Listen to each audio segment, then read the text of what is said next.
একজন মা যার আলমারিতে ছিল মাত্র একটি ভালো শাড়ি। সেই শাড়িটাই ছিল তার বিয়ের স্মৃতি, তার স্বামীর শেষ উপহার। কিন্তু একদিন ছেলের পরীক্ষার ফি জোগাড় করতে সেই শাড়িটি বিক্রি করে দিলেন তিনি। 15 বছর পর সেই ছেলেই যখন শহরের সবচেয়ে সফল মানুষ হয়ে গ্রামে ফিরল, তখন সবাই ভেবেছিল এবার বুঝি মায়ের সব কষ্টের শেষ। কিন্তু সেদিন গ্রামের মাঝখানে যা ঘটেছিল তা দেখে উপস্থিত প্রত্যেকের চোখ ভিজে গিয়েছিল।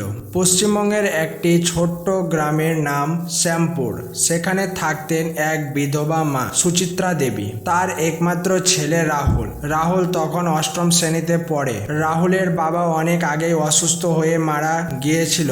যাওয়ার আগে রেখে গিয়েছিল শুধু একটি ভাঙাচোরা কুঁড়ে ঘর, কিছু ঋণ আর স্ত্রী সন্তানের প্রতি অগাধ ভালোবাসার স্মৃতি। সুচিত্রা দেবী গ্রামের বাড়িতে বাড়িতে সেলাইয়ের কাজ করতেন। কখনো কারো শাড়ির পাড় সেলাই, কখনো ব্লাউজ, কখনো পুরনো কাপড় জোড়া লাগানো। যা কাজ পেতেন তাই করতেন। সারাদিনের পরিশ্রমে যা আয় হতো তা দিয়ে কোনোভাবে দুবেলা ভাত জুটত।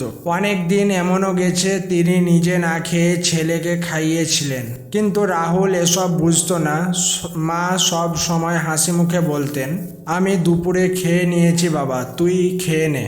রাহুল বিশ্বাস করত। পরের একদিন প্রতিবেশী কাকিমার কাছে জানতে পারল মা আসলে অনেক দিন ধরে নিজের খাবার ছেড়ে তাকে খাইয়ে আসছেন। সেদিন রাতে রাহুল চুপচাপ মায়ের ঘুমন্ত মুখের দিকে তাকিয়ে কেঁদেছিল। সেই দিন সে নিজের মনে প্রতিজ্ঞা করল, একদিন আমি এমন মানুষ হব যাতে আমার মাকে আর কখনো কাঁদতে না হয়। সময় এগোতে লাগলো।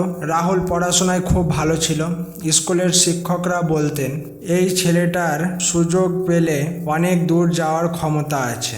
একদিন স্কুল থেকে খবর এলো জেলা পর্যায়ের বৃত্তি পরীক্ষার ফর্ম জমা দিতে হবে, ফি দিতে হবে 1000 টাকা। 1000 টাকা! সুচিত্রা দেবীর কাছে ছিল মাত্র 120 টাকা। তিনি গ্রামের অনেকের কাছে ধার চাইতে গেলেন, কিন্তু কেউ সাহায্য করল না। কেউ বলল আগের ধারটাই তো শোধ করতে পারোনি। কেউ দরজা খুলল না। সন্ধ্যায় বাড়ি ফিরে তিনি আলমারি খুললেন। ভেতরে যত্ন করে ভাঁজ করে রাখা ছিল একটি লাল বেনারসি শাড়ি। এটাই ছিল তার বিয়ের শাড়ি। স্বামী বলেছিলেন যত কষ্টই আসুক এই শাড়িটা কোনোদিন বিক্রি করবে না। এটা তোমার মুখের হাসির মতোই আমার কাছে প্রিয়। শাড়িটা বুকে জড়িয়ে অনেকক্ষণ কাঁদলেন সুচিত্রা দেবী। তারপর চোখের জল মুছে পরদিন সকালে সেটি নিয়ে বাজারে গেলেন। পুরনো কাপড়ের দোকানদার শাড়িটা দেখে নিয়ে বললেন, পুরনো জিনিস তো, বেশি দাম হবে না। অনেক অনুরোধের পর মাত্র 1200 টাকায় শাড়িটি বিক্রি হলো। টাকা হাতে নিয়ে তার চোখে জল এলো, কিন্তু সেই জল দুঃখের ছিল না, ছিল ছেলের ভবিষ্যৎ বাঁচানোর আশার জল। বাড়ি ফিরে তিনি হাসি মুখে রাহুলের হাতে টাকা দিয়ে বললেন, যা বাবা, ফর্মটি জমা দিয়ে আয়। রাহুল অবাক হয়ে জিজ্ঞেস করলো, এত টাকা কোথায় পেলে? মা শুধু হেসে বললেন, ঈশ্বর ব্যবস্থা করে দিয়েছে। রাহুল আর কিছু জিজ্ঞেস করলো না। কিন্তু পাশের বাড়ির এক বৃদ্ধা সব ঘটনা নিজের চোখে দেখেছিল। আর সেই বৃদ্ধাই কয়েকদিন পর রাহুলকে এমন একটি সত্য ঘটনা বললেন যা শুনে তার পৃথিবী যেন থমকে গেল। পরের দিন স্কুলে ছুটির পর রাহুলকে ডেকে নিলেন পাশের বাড়ির বৃদ্ধা কমলা ঠাকুমা। তিনি ধীরে ধীরে বললেন, বাবা তুই জানিস তোর পরীক্ষার ফি কোথা থেকে এসেছে? রাহুল মাথা নাড়ল, না ঠাকুমা, মা বলেছে ঈশ্বর ব্যবস্থা করে দিয়েছে। কমলা ঠাকুমা দীর্ঘশ্বাস ফেলে বললেন, ঈশ্বর ব্যবস্থা করেছেন ঠিকই, কিন্তু সেই ব্যবস্থার নাম তোর মা। নিজের বিয়ের শেষ স্মৃতিটা বিক্রি করে দিয়েছে তোকে মানুষ করার জন্য। কথাটা শুনে রাহুল যেন পাথর হয়ে গেল। তার চোখের সামনে ভেসে উঠল মায়ের সেই হাসি মুখ, যে হাসির আড়ালে এত বড় ত্যাগ লুকিয়েছিল। সেদিন বাড়ি ফিরে রাহুল কিছুই বলল না, শুধু মায়ের দিকে চেয়ে রইল। রাতে মা যখন ঘুমিয়ে পড়লেন তখন রাহুল চুপচাপ তার পায়ের কাছে বসে ফিসফিস করে বলল, মা আমি কথা দিচ্ছি একদিন তোমার সব কষ্টের দাম আমি দেব। এরপর থেকে রাহুল জীবন বদলে গেল। ভোর 4টায় উঠে পড়াশোনা, তারপর স্কুল, বিকেলে গ্রামের ছোট ছোট বাচ্চাদের পড়ানো, রাতে নিজের পড়া। ক্লান্তি তাকে হারাতে পারেনি, কারণ তার সামনে ছিল একটাই স্বপ্ন, মায়ের মুখে সত্যিকারের হাসি ফোটানো। কয়েক মাস পরে বৃত্তি পরীক্ষার ফল প্রকাশ হলো। পুরো জেলার মধ্যে প্রথম হলো রাহুল। স্কুল জুড়ে আনন্দের ঢেউ বয়ে গেল। প্রধান শিক্ষক নিজে বাড়িতে এসে সুচিত্রা দেবীর হাতে মিষ্টির বক্স তুলে দিয়ে বললেন, আপনার ছেলেকে নিয়ে আমরা গর্বিত। সুচিত্রা দেবীর চোখে জল ভেসে উঠল। তিনি শুধু বললেন, সবই ওর পরিশ্রম। এরপর বৃত্তির টাকায় রাহুলের পড়াশোনা চলতে লাগলো। উচ্চ মাধ্যমিকে অসাধারণ ফল করলো। সে কলকাতায় একটি নামী কলেজে ভর্তি হওয়ার সুযোগ পেল। কিন্তু নতুন সমস্যা দেখা দিল, শহরে থাকার খরচ। সুচিত্রা দেবী বললেন, তুই চিন্তা করিস না, আমি আরও কাজ করব। রাহুল এবার মায়ের কষ্ট বাড়তে দিল না। দিনে কলেজ, রাতে একটি ছোট দোকানে হিসাবের কাজ করত। ছুটির দিনে কোচিংয়ে পড়াতো। একদিন দোকানের মালিক তাকে বললেন, তুমি খুব সৎ ছেলে, আজকাল তোমার মতো মানুষ খুব কম দেখা যায়। সেই কথাই রাহুলের জীবনের মোড় ঘুরিয়ে দিল। মালিক পরে তাকে নিজের প্রতিষ্ঠানের স্থায়ী চাকরি দিলেন। পাশাপাশি পড়াশোনাও চলতে থাকলো। বছরের পর বছর কঠোর পরিশ্রমের পর রাহুল একটি বড় কোম্পানিতে উচ্চ পদে চাকরি পেল। তারপর নিজের পরিশ্রমে একটি ছোট ব্যবসাও শুরু করলো। সততা আর পরিশ্রমের জোরে সেই ব্যবসা কয়েক বছরের মধ্যে বড় প্রতিষ্ঠানে পরিণত হলো। লোকজন বলতে লাগলো, রাহুল এখন কোটিপতি। কিন্তু এত সাফল্যের মাঝেও রাহুলের মনে একটাই আফসোস ছিল, সে কখনো মায়ের সেই লাল বেনারসি শাড়িটি ফিরিয়ে দিতে পারেনি। একদিন অফিসে বসে হঠাৎ তার মনে হলো, এত বছর হয়ে গেল, এবার মায়ের কাছে ফিরতে হবে। সে এখনো মায়ের সেই লাল বেনারসি শাড়িটি ফিরিয়ে দিতে পারেনি।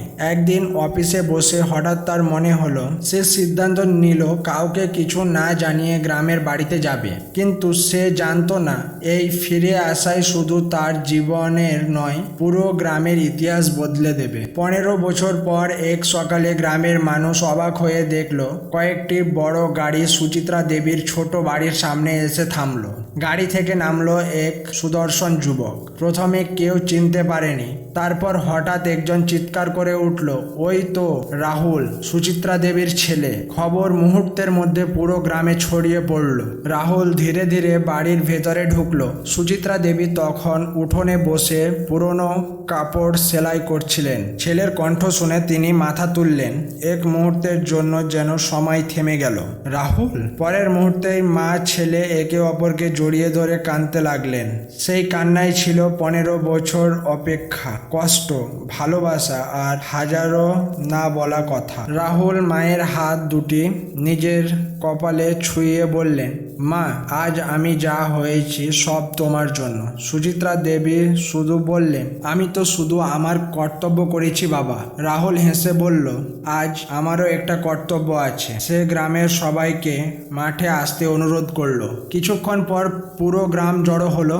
মঞ্চে উঠে রাহুল বলল, আজ থেকে এই গ্রামের কোনো মেধাবী ছাত্রছাত্রী শুধু টাকার অভাবে পড়াশোনা বন্ধ করবে না। আমার মায়ের নামে সুচিত্রা শিক্ষা তহবিল তৈরি হলো। প্রতি বছর সেই তহবিল থেকে গরিব শিক্ষার্থীদের সব খরচ বহন করা হবে। কথা শেষ হতেই চারিদিকে হাততালির শব্দে আকাশ ভরে গেল। তারপর রাহুল আরেকটি বক্স খুললেন।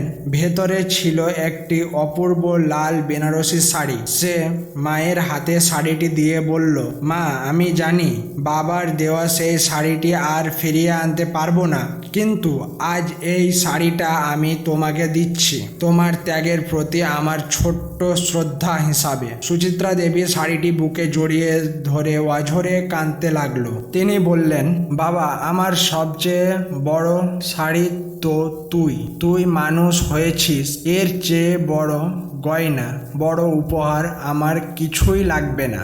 গ্রামের অনেক মানুষের চোখে তখন জল। যারা একদিন সুচিত্রা দেবীকে সাহায্য করতে অস্বীকার করেছিল, তারাও লজ্জায় মাথা নিচু করে দাঁড়িয়েছিল। সেদিন রাহুল আরেকটি ঘোষণা করল, গ্রামের পুরনো স্কুলটি নতুন করে তৈরি হবে। এটি বিনামূল্যের লাইব্রেরি থাকবে এবং স্কুলের প্রধান ফটকে লেখা থাকবে, একজন মায়ের ত্যাগ কখনো বৃথা যায় না। কয়েক মাসের মধ্যে কাজে সব কাজ শেষ হলো। উদ্বোধনের দিন সুচিত্রা দেবীকে প্রধান অতিথির আসনে বসানো হলো। তিনি মাইক্রোফোন হাতে নিয়ে শুধু একটা কথাই বললেন, সন্তানকে সম্পদ নয়, সৎ মানুষ বানান।